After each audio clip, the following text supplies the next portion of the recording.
Often referred to as its code, the Berryman script, the Buried Alive model was to be found on the final story of the Pokemon Tower, in what has now been replaced with the Marowak Coast.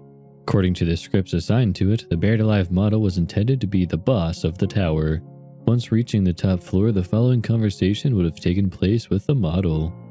"You're here. I'm trapped. And I'm lonely.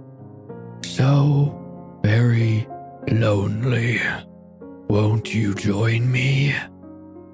After this, the battle would have been initiated. Once in battle view, the Buried Alive model appeared to be a decaying human corpse attempting to crawl out of the ground. It had been programmed to have 2 white hands, a Gengar and a Muck. Strangely enough, a protocol for the Buried Alive's actions after it was defeated were not written. In the case of the player defeating him, the game would freeze.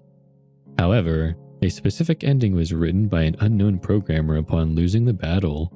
In this ending, the Buried Alive model was to have stated, "Finally, fresh meat," followed by several lines of gibberish. "I'm lonely." He was to have then dragged the player's character into the ground surrounding him. The scene would finish with a typical game over screen. However, in the background, an image of the Buried Alive character devouring the player was to have been shown. Especially peculiar were the protocols for after this scene.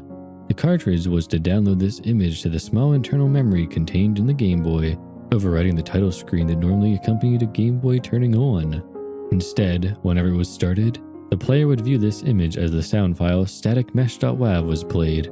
The intended purpose for this effect, unlike many of the other factors leading towards Lavender Town Syndrome, is unknown.